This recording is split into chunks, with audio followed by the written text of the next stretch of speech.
High. তো আজকে আমি খালিদ খানের এই ভিডিওটা দেখলাম। এখানে তিনি বারোটা বারোটা বারোটা বিষয় শেয়ার করলেন, যেগুলো সম্পর্কে আমাদের সচেতন হওয়া উচিত। আন্ডার 30 প্লাস জীবনে চলার ক্ষেত্রে এই 12টা রুলস তো না, মানে নিয়ম।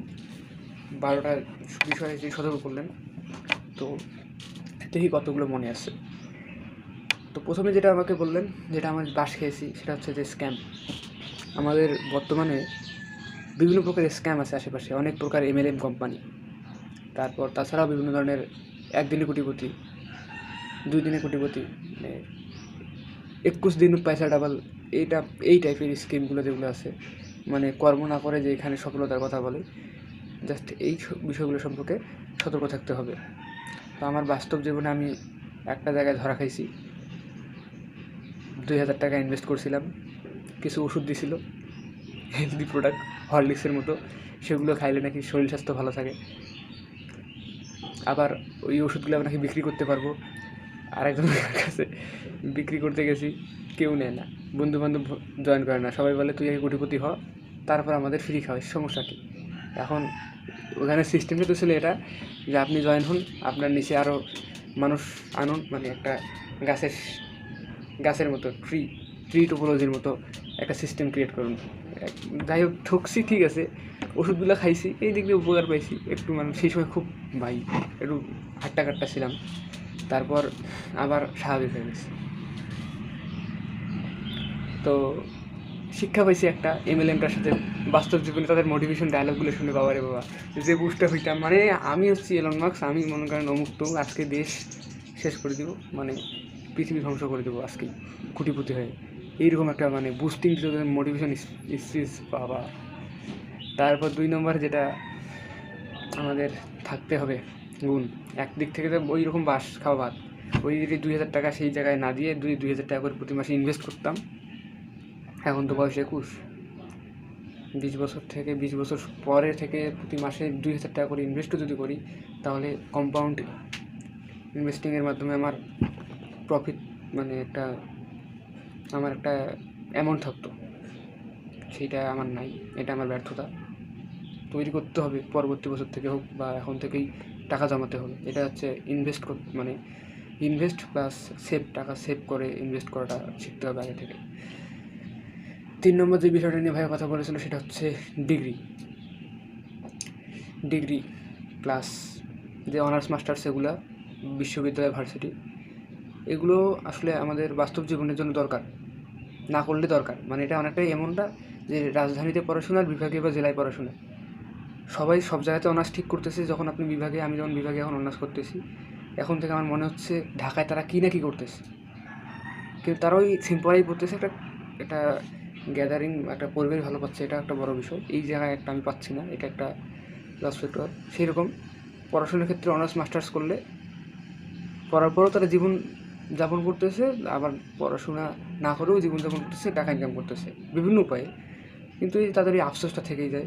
অনার্স মাস্টার্স করলে তাদের একটা এক্সট্রা পথ থাকে, এক্সট্রা চাকরির সুযোগ থাকে, এই বিষয়টা ডিগ্রির ক্ষেত্রেও। সেই জন্য ডিগ্রিটা ম্যাটার করে, এই জন্যই না করলে আপনি পস্তাবেন, এই জন্য অনার্স মাস্টার্স করবেন, আরও অনেক সুযোগ থাকবে, নিজেকে আরও এক্সপ্লোর করার সুযোগ থাকে। আর না করলে তো ভাই ওই এমনিতেও পারবেন, কিন্তু সেই সুযোগটা তো পাবেন না, সরকারি চাকরি করতে পারবেন না যদি ইচ্ছা থাকে, পড়াশোনা যেতে পারবেন না, অনেক নেটওয়ার্কিং পাবেন না, এই জন্য ডিগ্রিটা ম্যাটার করে। তারপর আর একটা বিষয় যেটা 4 নম্বরে ছিল, প্রথমটা ছিল স্ক্যাম, তারপরটা ছিল আর্লি ইনভেস্টমেন্ট, তারপরটা ছিল ডিগ্রি, এখন 4 নম্বর হচ্ছে যে অতিরিক্ত ব্যয়। আমরা কী করি, ফ্যান্সি জিনিসপত্র কিনি, মানে আমার সাধারণ একটা কল দেওয়ার জন্য একটা ফোনের দরকার, আমি কিনতেছি গেমিং ফোন 18, 15, 22, 30 হাজার টাকা দিয়ে। সাধারণ আমার ওয়ার্ডের কাজ, আমি কিনতেছি একটা 1-1.5 লাখ টাকা দিয়ে বড় বড় পিসি। আমার অত কিছু দরকার নেই তো, যদি আমার দরকার থাকে ভাই আমি কিনবো। এখন আমার মনে করেন ফ্রিল্যান্সিংয়ের জন্য বড় বড় পিসির দরকার আছে, তাহলে আমি সেটাই কিনি। এখন যদি আমার সাধারণ coding related visual studio code, মানে VS কোডের আমার শুধু দরকার, তাহলে আমার অত কনফিগারেশন দরকার নেই। মানে নিজের প্রয়োজনটা বুঝে খরচ করা, এটা হচ্ছে একটা 4 নম্বর বিষয়। তারপর 5 নম্বরে যে গুণটা নিয়ে কথা বলছিলেন, সেটা হচ্ছে তিনি ইনডিরেক্টলি ভবিষ্যৎ নিয়ে চিন্তাভাবনা করতে বারণ করছে। ভবিষ্যৎ নিয়ে চিন্তাভাবনা করতে হবে, কিন্তু মানে আমাদের গোল, আমরা যে গোলগুলো সেট করি সেই গোলগুলোকে সিলেক্ট করার ক্ষেত্রে তিনি একটু ভাবতে বলেছেন। মানে কথা হচ্ছে কি, আমরা যদি গোল সিলেক্ট করতে থাকি তার মানে এক প্রকার চিন্তায় পড়ে যাব। তিনি এভাবে বলেন নাই, কিন্তু আমি আমার উপলব্ধিটা শেয়ার করতেছি। আমাদের আসলে পরিবর্তন করা উচিত আমাদের হ্যাবিটগুলো, খারাপ অভ্যাসগুলোকে ত্যাগ করা। খারাপ অভ্যাস যদি আমরা ত্যাগ করি অবশ্যই ভালো দিকে যাচ্ছি, এটাই আমাদের একটা ভালো গোলের দিকে নিয়ে যাবে, ভালো একটা ভবিষ্যতের দিকে নিয়ে যাবে। এখন আমরা যদি সবসময় ভবিষ্যৎ ভালো গোল করেই থাকি, তাহলে কিন্তু আমরা আর মানে সঠিকভাবে কর্মটা করতে পারবো না। আচার্য প্রশান্ত যে কথাটা বলে সেটাই, যে এটা হচ্ছেন আপনি, আপনি শুধু কী করতেছেন, গোল সেট করতেছেন, বাইরে থেকে অনেক কিছুই নিচ্ছেন। মানে এরকম করে অনেক কিছু নিয়ে আপনার ভিতরটাকে খুশি রাখার জন্য শুধু বাইরে থেকে ইনপুট নিচ্ছেন, মানে এই জগৎ থেকে সব কিছু নিচ্ছেন, প্রকৃতি থেকে। এখন সুখী হওয়ার জন্য বা এক্ষেত্রে আপনার করণীয় হচ্ছে যে যদি আপনি প্রকৃত সুখী হতে চান, তাহলে আপনার ভিতরে যে খারাপ ভ্যালুসগুলো আছে, খারাপ গুণগুলো আছে, সেগুলোকে ধীরে ধীরে বাদ দিয়ে দিন, তাহলে আপনি সুখী। আপনি রিলস দেখেন, ওটা ধীরে ধীরে দেখানো কমান। আপনি এখন অলস জীবনযাপন করেন, এখানে ব্যায়াম করুন। এই যে এক্সট্রা কিছু এফোর্ট না করে শুধু খারাপ কোয়ালিটিগুলোকে ত্যাগ করেই ভালো হওয়া যায়। এটাই হচ্ছে ছোটো ছোটো কাজ, মানে এই যে ছোটো ছোটো কাজ, ছোটো ছোটো বালুকণা, ওই শ্লোক মানে ওই ইয়াটা ভাসটা। তারপর যেটা আমাদের 7 নম্বরে ছিল সেটা হচ্ছে যে আমাদের ভ্যালু দিয়ে আমাদের কানেকশনটাকে বিল্ড আপ করতে হবে। এ কানেকশনের ক্ষেত্রে আমরা অনেক সময় দেখি যে মনে করেন কারোর সাথে পরিচিত হলে আমরা তাদের কার্ডটা নিয়ে নিই। আমি অনেক কার্ড নিচ্ছি, আমার পরিচিত হয়েছি, তার কার্ড পাইছি, মানে আমার তার সাথে কানেকশন বিল্ড হয়ে গেছে। মানে আমি নিজে ভাবতেছি তার সাথে আমার জোস একটা নেটওয়ার্কিং হয়েছে, কিন্তু আসলে সেটা নেটওয়ার্কিংয়ের মধ্যে পড়ে না, এটা কোনো কানেকশনের মধ্যে পড়ে না। যতক্ষণ না পর্যন্ত আমি তাকে কোনো একটা ভ্যালু দিতে পারতেছি, তার কাছ থেকে ভ্যালু নিতে পারতেছি, তখনই একটা কানেকশনটা বিল্ড হয় ভালো। আমার কাছ থেকে যদি সে কোনো সেবাই না পায়, তাহলে তার সাথে আমার কানেকশন হলো কীভাবে? সে তো আমার কথা শুনবে না, আমি তাকে ডাকলে তো সে আমার কথা শুনবে না। এখন যদি আমার কাছে কোনো একটা ভ্যালু দেওয়ার থাকে, তাহলে সে আমার কথাটা শুনবে। তার মানে নিজের একটা ভ্যালু ক্রিয়েট করতে হবে, তখনই কানেকশনটা বিল্ড সুবিধা হয়।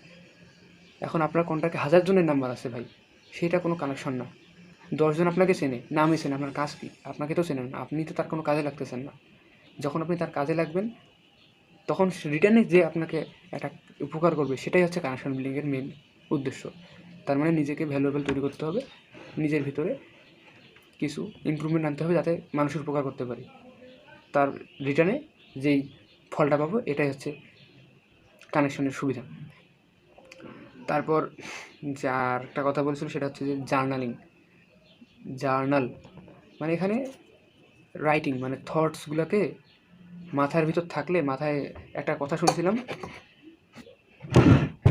মানে এটা যদি একটা চিন্তা হয়, কয়েনটা যদি একটা চিন্তা হয় আর আপনার মনে যদি থাকে, তাহলে এটা ভেঙে গিয়ে 1000 টুকরো চিন্তা ভাবনা মানে ক্রিয়েট হয়। মানে একটা কলসিতে যদি একটা পাথর চিন্তার পরে সেটা ধীরে ধীরে বৃদ্ধি পেতে থাকে, মানে আপনার মাথায় সেটা জট খুলতে মানে শাখা প্রশাখা বিভক্ত হয়ে এখানে অবস্থা শেষ, মানে আপনি কোনো কাজে কনসেন্ট্রেটই করতে পারবেন না।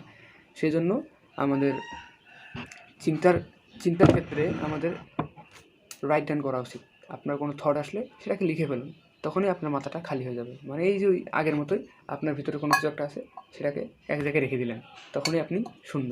এটাই হচ্ছে শান্তি আর কিছুই না। তার মানে আপনি যদি লেখা শুরু করেন, থটগুলোকে, আপনার ভিতরে চিন্তাধারাটা ক্লিয়ার হচ্ছে, আপনার লেখার স্টাইল ভালো হচ্ছে, আপনার ভিতরে জড়তাটা মানে অনেক কিছুই দূর হচ্ছে, আপনার মাথার চিন্তার জড়তাটা ঠিক হয়ে যাচ্ছে। তারপরে যে এটা কত নম্বর 7 কি 8 কি 9 নম্বরে এইরকম একটা কিছু হবে, তখন তিনি একটা কথা বলছিল যে আমাদের ভ্রমণ করতে হবে।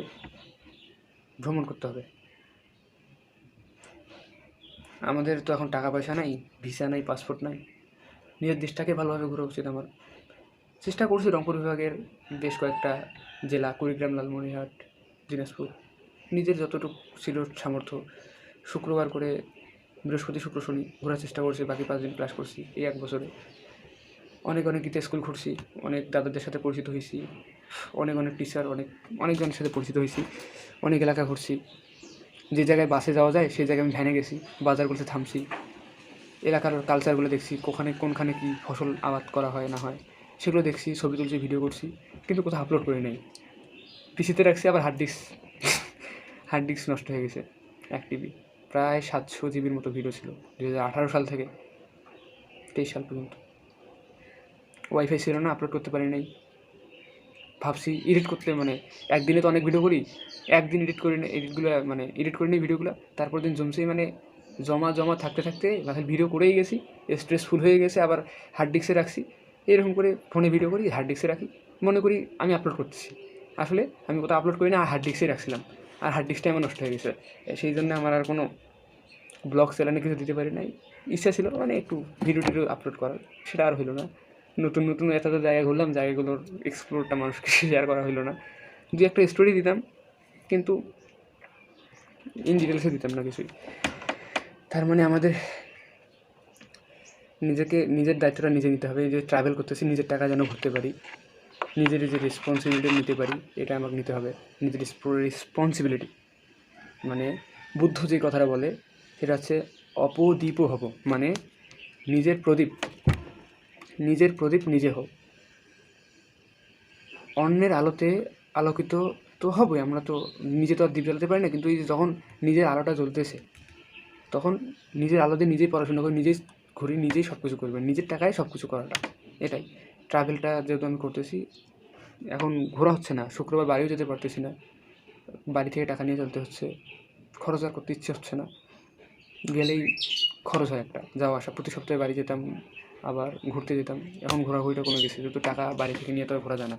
নিজের টাকা হলে তো ঘুরতাম, কিন্তু নিজের টাকাই তো নেই, খরচ করবো কোথায়, এটাই। তারপরে যে গুণের কথাটা বলছে সেটা হচ্ছে আমাদের প্রচুর পড়তে হবে, পড়াশোনার বিকল্প নেই। কিছুক্ষণ আগে আমি ভগবদ্গীতা পড়লাম, এরকম ফিকশন নন ফিকশন যত বায়োগ্রাফি আছে, পডকাস্ট আছে, আমাদের ভগবদ্গীতা একটা পডকাস্ট, এরকম পডকাস্ট, ধর্মগ্রন্থ, সব ধরনের ধর্মগ্রন্থ, তারপর যে কোনো কিছু বই, এগুলোর মধ্যে পড়া উচিত। যত পড়বো তত তো ইনপুট আসবে, ইনপুট আসলেই তো মাথার চিন্তাধারা দূর হবে, এই যে চিন্তা ভাবনাগুলো ক্লিয়ার হবে, সেই জন্য আমাদের পড়া উচিত। পড়ো পড়ো পড়ো। আমাদের বিভিন্ন স্কুল কলেজের সামনে লেখা থাকে, পড়ো তোমার প্রভুর নামে যিনি তোমাকে সৃষ্টি করেছেন, সম্ভবত এটা কোরআন কোনো একটা সূরা থেকে আসে। আবার কালকে কসিরউদ্দিন মেডিকেল কলেজ অ্যান্ড হাসপাতালে গেছিলাম, সেখানেও লেখা ছিল, শেখার জন্য প্রবেশ করো, সেবার জন্য বেরিয়ে যাও। শেখা মানে কি? পড়া। শেখার জন্যই তো আনন্দ আসে। তার মানে আমাদের একাডেমিকের বাইরেও অনেক কিছু করতে হবে। তারপর যেই এটা মানে 10 নম্বর গেল, এখন 11 নম্বর যেটা বলছিল সেটা হচ্ছে যে কৃতজ্ঞতাবোধ, গ্র্যাটিফিকেশন, ধন্যবাদ দেওয়ার যে প্রবণতাটা আমাদের বাঙালির মধ্যে অনেকটাই কম। মানে কারো মাধ্যমে আমরা উপকৃত হয়েছি, তাকে একটা ধন্যবাদ জানানোর একটা ম্যাচুরিটির মধ্যে পড়ে, সেটা আমাদের নিয়ে আসতে হবে। মানে কারো কাছে আমি উপকৃত হয়েছি, তাকে সেটা জানানো, ফলে মানুষটা অনেক খুশি হয়। এই যে তাকে ধন্যবাদ জানানোটা আমাদের কর্তব্য, এক প্রকার কর্তব্যটা বলা যায় না, জানাটা উচিত, একটা ইটিকেটস ম্যানারের মধ্যে পড়ে। ধন্যবাদ জানানোটা একটা আসলে একটা ভালো গুণ। তো আজকে কি এটা অ্যাপ্লাই করছি? হ্যাঁ, করছি। আজকে আমি গীতার একটা বিষয় বুঝতেছিলাম না। আমাদের নীলফামারীর বারাইপাড়ার একজন শিক্ষক, পিটিআই শিক্ষক, ওনার নাম হচ্ছে সম্ভবত জগদীশ চন্দ্র রায়, এরকম কিছু। ওনার কয়েকটা ভিডিও দেখলাম, বুঝলাম, অনেক কিছু বুঝলাম। তিনি একটা টপিক ক্লিয়ার করে দিলেন। আমার যে ধারণাটা পুনর্জন্ম নিয়ে, ওনার ধারণাটা কিছুটা সেম, অনেকটাই সেম। ওটা শিখলাম, ওটা শুনে ভালো লাগলো। তো আমাদের অনেক কিছু পড়তে হবে, ধন্যবাদ দিতে হবে তাকে। তার হোয়াটসঅ্যাপ নাম্বারটা আমার কাছে ছিল, আমি আমার বাড়ির পাশে এক কাকুর কাছে তার নাম্বারটা নিয়েছিলাম 2023 সালে, এটা তো 2023-এর শুরুর দিকে। তাকে আমি কলও দিয়েছিলাম একবার পরিচিত হওয়ার জন্য, কিন্তু তিনি আমার কলটা ধরেননি সেই সময়, হয়তো নেটওয়ার্কের কারণেই কল দেয়নি। একবারের সম্ভবত কল দিয়েছিলাম, তারপর আর কন্ট্যাক্ট করা হয়নি। তিনি গীতা ক্লাস সম্বোধনে এলাকায় গীতা পাঠ করেন, তার প্রতি কৃতজ্ঞ আমি। তাকে ধন্যবাদ দিচ্ছি। আজকে মেসেজ করছি হোয়াটসঅ্যাপে, তিনি দেখছেন সকাল 9টা-10টার দিকে দেখছি, খুব ভালো লাগছে। তারপর যে 12 নম্বরটা ছিল সেটা হচ্ছে যে বিজনেস করতে হবে আমাদের বিজনেস করতে হবে, একটা দুটা না, মানে নিজেকে একটু এক্সপ্লোর করতে হবে। মানে 30-এর আগে 20 থেকে 30 বছরের মধ্যে আমাদের বিভিন্ন স্টার্ট বিজনেস করতে হবে। মানে বিজনেসগুলোকে এখানে নিজেকে এক্সপ্লোর করার কথা বোঝানো হয়েছে। যদি আমরা এখানে 4-5টা বিজনেস করি তাহলে অনেক কিছু শিখবো। এখন কিন্তু আমাদের অনেক ঝামেলা নাই, না আছে ফ্যামিলির অনেকটা প্রেশার, না আছে বউ বাচ্চার ঝামেলা, না আছে এক্সট্রা কোনো দায়িত্ব। এই সময় আমরা অনেকটাই স্বাধীন, অবশ্যই স্বাধীন, অনেকেরই অধিকাংশ স্বাধীন। অনেকেই ছোটোবেলা থেকে অনেক দায়িত্ব নেয়। আমার আত্মীয় স্বজনের ভিতরেই আমার অনেক ছোটো ভাই, তারা পরিবারের দায়িত্ব নিচ্ছে। অনেকেই তাদের কথা ভাবলে এখন খারাপ লাগে। আমি অনেক সুযোগ সুবিধায় আছি, এই ওকে বাবা মার প্রতি কৃতজ্ঞ, প্রকৃতির প্রতি কৃতজ্ঞ। তারা অনেকেই অনেক কষ্টে আছে, দেখলেই খারাপ লাগে। তখনই এই পড়াশোনাটা আরও ভালো করে করার ইচ্ছা হয়। তো এটাই, নিজের অনেক বিজনেস করতে হবে। তো আমি রংপুরে আছি, কিন্তু এটা নিজেকে এক্সপ্লোর করার জন্যই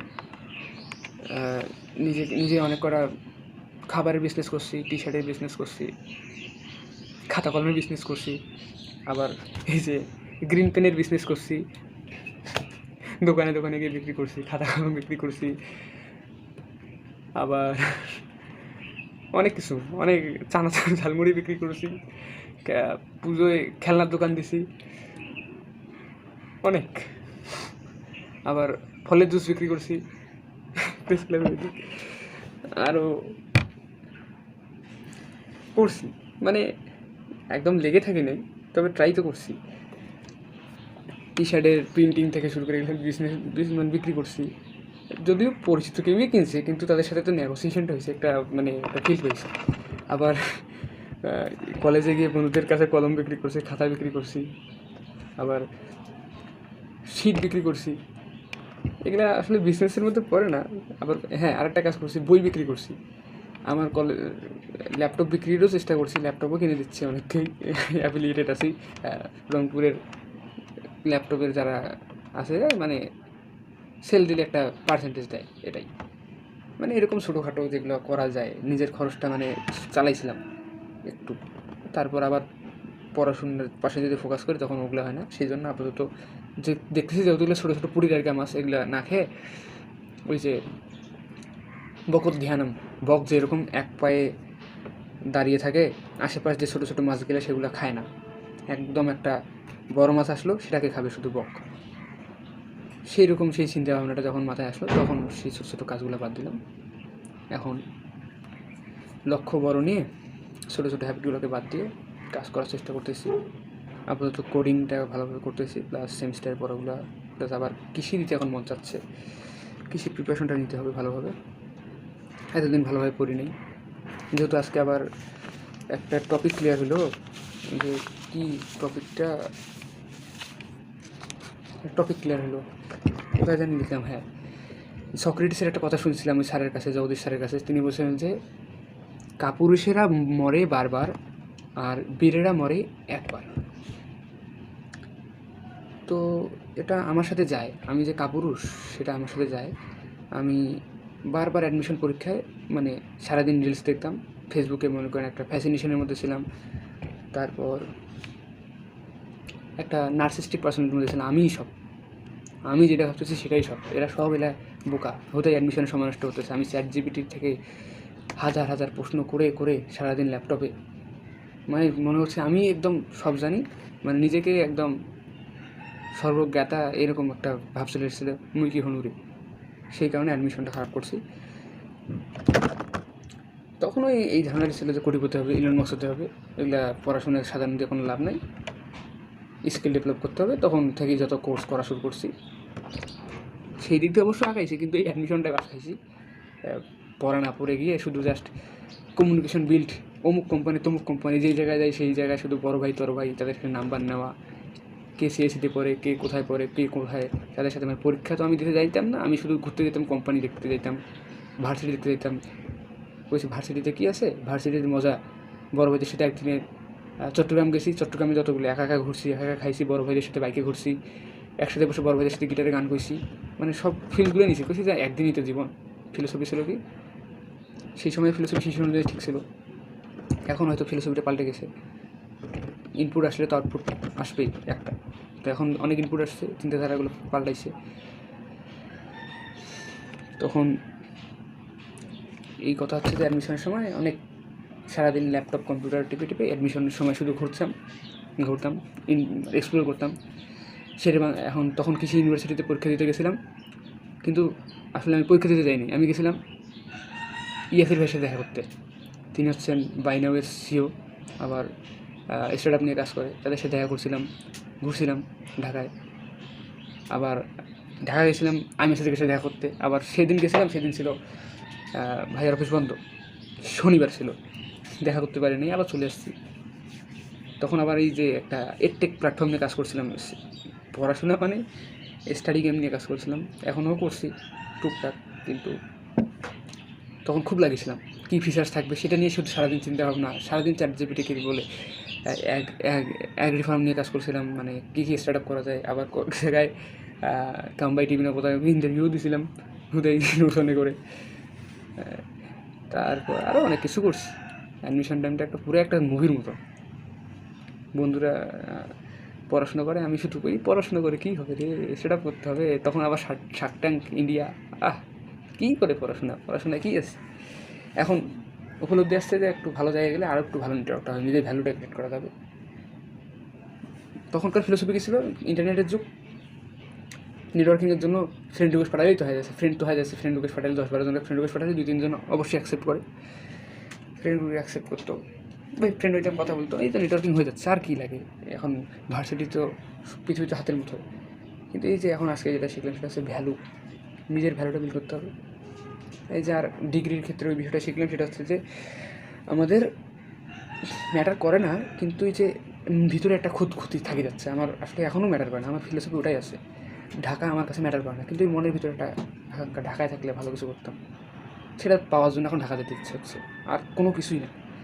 প্লাস সেখানে গিয়ে আরও একটু ভ্রমণটা ভালো। আমার আসলে এই রংপুর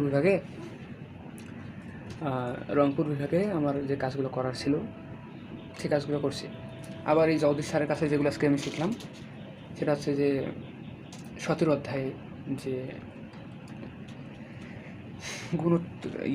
শ্রদ্ধা নাকি পুরুষোত্তম যোগ নাকি একটা 15 অধ্যায় কি 17 অধ্যায়ের 1-2 নম্বর শ্লোকে যেটা শিখলাম সেটা হচ্ছে যে আমাদের সংসার জীবনটা হচ্ছে একটা অশ্বত্থ বৃক্ষের মতো, মানে নিচে হচ্ছে শিখর, উপরে হচ্ছে পাতা। এটা সম্ভবত উল্টা কি সোজা এটা আমার এখনও ক্লিয়ার হয় নাই। 1 নম্বর 2 শ্লোক আরও ভালোভাবে করতে হবে। কেউ একজন আসছিল তো 1 আর 2 নম্বর শ্লোকে একটা কথা ছিল যে আমাদের বট গাছের যেরকম ডালপালা উঠলে শিকড় বার হয় আবার তাকে ধরে টানে রাখে, এই যে মায়া বন্ধন, পরিবারের বন্ধন,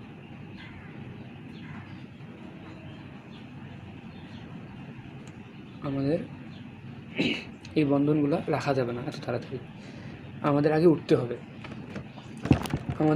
হবে, আগে বট গাছের মতো, অশ্বত্থ গাছের মতো আগে উঠতে হবে, তারপর নিচে তাকাতে হবে, আগে নিজে প্রতিষ্ঠিত হতে হবে। এটাই আমার বন্ধু জয়ন্ত বর্তমানে জগন্নাথ ইউনিভার্সিটিতে পড়তেছে, সে আমাকে কথাটা বলছিল যে এখনই গীতা স্কুলে অত সময় দিস না, আগে তুই প্রতিষ্ঠিত হওয়ার চান্স পা, তখন তোর কথা শুনবে।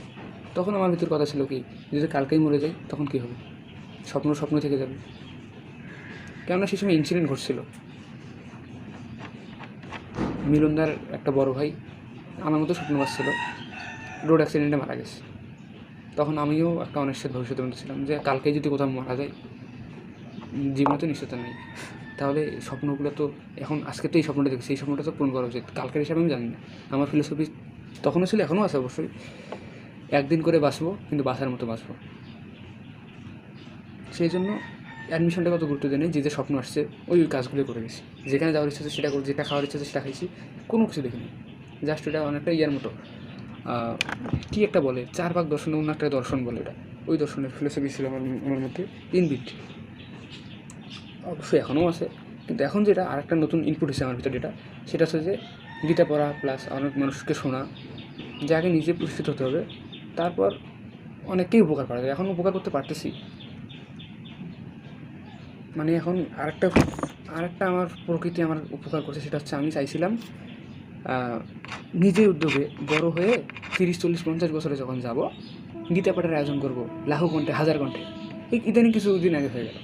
তাহলে আমার আমার যে আমি যে একটা গাছ হয়ে থাকি, আমার ডালপালায় যে শিকড়গুলো আসছে সেগুলো তো অনেকেই কাটিয়ে দিল নাকি? তাহলে আমি আরও মুক্ত হয়ে গেলাম না? কেউ একজন করছে, তার মানে আমাকেই যে করতে হবে সেটা বড় কথা না, কেউ একজন তো করছে না। সেই দিক দিয়ে আমি হ্যাপি, খুব ভালো হয়েছে। এখন তাদের সাথে কথা বলে তাদের ভবিষ্যৎ লক্ষ্যটা আমাদের শুনতে হবে।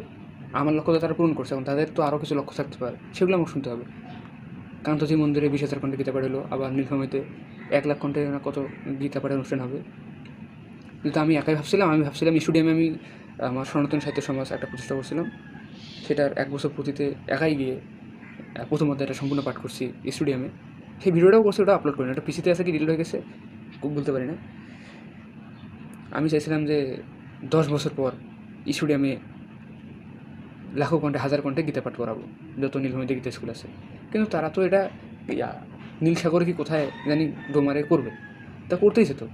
যেটা আমি চাচ্ছিলাম সেটা হচ্ছে, তার মানে আমি এটা থেকে মুক্ত হলাম, মানে অনেকটাই রিফিল হলাম। এখন যদি এটা অহংকারটাকে কেউ ওজন করতেছে না, এটা আমাকেই করতে হবে, যদি আমি সেটা করার জন্য মানে একটা অহংকারী মানে একটা ভাবমূর্তি নিয়ে আসি, তাহলে এটা হচ্ছে অহংকার। আর ম্যাচুরিটিটা কি, যে ভাই ওরা তো করতেছে নাকি, এখন আমার যদি সামর্থ্য থাকে আমি তাদেরকে সাপোর্ট করবো, আমার ইচ্ছেটা হচ্ছে, তাদের কাজটা হচ্ছে। এটাই হচ্ছে ম্যাচুরিটি প্লাস একটা বোধ, বিবেক, এটাই।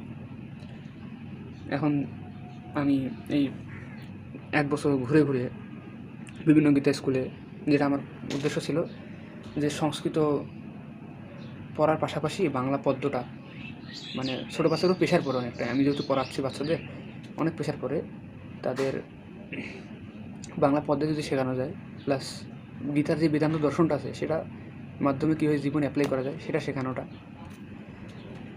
সেটা ট্রাই করতেছি। সেটা প্রায় অনেক টিচারকেই করতেছি, টিচারদের যোগাযোগ করে তাদের গীতা স্কুল ভিজিট করে শিক্ষার্থীদের 5টা ভ্যালু শিক্ষার্থীদের সেটা বোঝাচ্ছে, কাকচেষ্টা বাক্য ধ্যান মন্ত্রটা, আবার বিদ্যা দায়িত্বে বিনিয়ম, এই জাতীয় মন্ত্রগুলা, নির্বাণা সাটকাম, এই জাতীয় মন্ত্রগুলা শেয়ার করতেছি শিক্ষকদের। বাংলা পদ্য গীতাটা এই যে আমার সামর্থ্য অনুযায়ী, এখন তো টাকা নেই বেশি ভাই, এই বাংলা পদ্য গীতাটা দিচ্ছি যে টিচাররা পদ্মে পড়াও, একটু অনেক সুন্দরভাবে হয়, মানে পড়লে ভালো হয়, এটা শেয়ার করতেছি, এভাবেই পড়াচ্ছি। তো ভাবতেছি রংপুর বিভাগের কাজ শেষ, এখন বাকি বিভাগগুলো নিয়ে কাজ করা উচিত। অনার্সে 4টা বছর, তো ঢাকায় যাওয়ার ইচ্ছা হচ্ছে এখন। আমি 4 বছর টার্গেট নিয়েছিলাম রংপুরে থেকে এই কাজগুলো করব, কিন্তু এটা তো 1 বছরই হয়ে গেল। প্রকৃতি এত এত উদার, আমি ভাবতেছি মানুষ করে দিচ্ছে। আমি স্টাডি গেমের যে কনসেপ্টগুলো ভাবছি, চর্চা, মেধা, এগুলো উঠে আসলো, দাড়ি কমা, আমি এগুলো ভাবছি ভাই, করোনার সময় আমি এগুলাই ভাবছি, এগুলোর ফিচার নিয়ে ভাবছি, ছিল না এসব কিছু, থাকলেও আমি জানতাম না। আমার ইউনিক আইডিয়া থেকে আমি এগুলো ভাবছি কী কী ফিচার থাকবে না থাকবে, দেখি আবার চর্চাতে সেই ফিচারগুলো এখন। আমি কি ভুল ভাবছিলাম তখন? কখনোই ভুল ভাবি না। আমি কোডিং শেখা শুরু করছি তখনই, এখনও শিখতেছি, এখনও মনে করেন এগুলা অনেক ভেজালের কাজ, অনেক শিখতে হবে। আবার এই জগদীশ স্যারের ভিডিও দেখলাম না, জগদীশ স্যার অ্যাপস নামাইছে গীতার উপর, প্লে স্টোরে দিছে। তিনি অবশ্যই সম্ভবত রুয়েট কি রাজশাহী বিশ্ববিদ্যালয় থেকে সিএসির উপর পড়াশোনা করছে, অনেক ভালো, তার সাথে পরিচিত হতে হবে, এটা আজকে শিখলাম। আর খালিদ খানের এই 12টা যে অ্যাডভাইস, সেটা শিখলাম, ভালো লাগলো। তো সামনে আমার খাতায় আছে, কিন্তু পয়েন্টগুলো একটু নোট করছি যাতে ভুলে না যাই, ভুলে একটু ভাব নিয়েছিলাম তখন, ভুল মনে করতেছি, সামনে আছে। তো প্রথম যেটা ছিল সেটা হচ্ছে যে স্ক্যাম, MLM, 2 নম্বর ছিল আর্লি ইনভেস্টমেন্ট, 3 নম্বর ডিগ্রি ম্যাটার না, তবে ম্যাটার করে নিজের জন্য, ফ্যান্সি জিনিস কিনে কোনো লাভ নেই। 5 নম্বর হচ্ছে আমাদের গোল অ্যাভয়েড করতে হবে, শুধু আমাদের যেগুলো অহম ভিত্তি আছে প্রকৃতি থেকে নেওয়া, সেগুলোকে ত্যাগ করতে হবে, ব্যাড হ্যাবিট। তারপরে আমাদের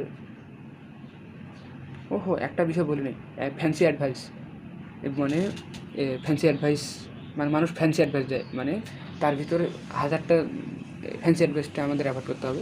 সবাই ইউনিক অ্যাডভাইস দেওয়ার চেষ্টা করে, মানে গড়পত্তা কথাগুলো বলে না, সবাই চাই যে আমি যেন একটা কথা বলে সবার থেকে আলাদা হয়ে যাই, এইটা করার চেষ্টা করে।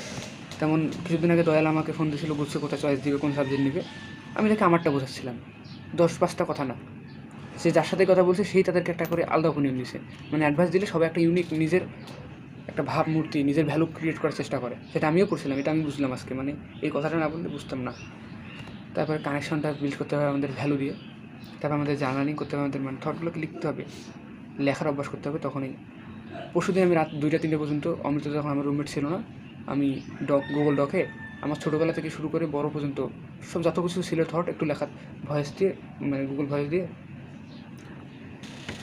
ডকে লেখার চেষ্টা করছি, অনেকটা হালকা হয়েছি।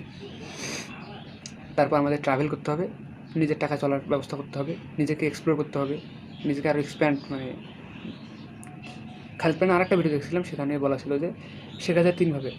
একটা হচ্ছে বই পড়ার মাধ্যমে, একটা হচ্ছে ট্রাভেলের মাধ্যমে, আরেকটা জানি কী ছিল, এই যে বিজনেস উদ্যোগ নেওয়ার মাধ্যমে সম্ভবত। আমাদের পড়তে হবে। 10 নম্বর ছিল আমাদের গ্র্যাটিটিউড, কৃতজ্ঞতাবোধ থাকতে হবে, ধন্যবাদ দিতে হবে মানুষকে, এটাই প্রকৃতি, ঈশ্বর, ধর্ম, সবাইকে। তারপর নিজেকে এক্সপ্লোর করার জন্য কিছু শুরু করা, বিজনেস, সংস্থা, চ্যারিটি, যে কোনো কিছু, যেগুলো আমি করছি শেয়ার করলাম। ধন্যবাদ যদি কেউ দেখে থাকেন। এটা আমি নিজেকে হালকা করার জন্য ভিডিওটা করলাম। মানে মাথায় অনেক, যেরকম যে বলে না জার্নালিং, আমাকে এতগুলো কথা তো লিখে প্রকাশ করাটা অনেক মুশকিল, সেই কারণে ভিডিওটা দেখলাম, ভাবলাম নোট তো করছি, একটু বলার চেষ্টা করি, তাই ক্যামেরাটা চালু করে বলার চেষ্টা করতেছি। এতটুকুই, বেশি কিছু না। এখন একটু ইজি ফিল হচ্ছে। ধন্যবাদ।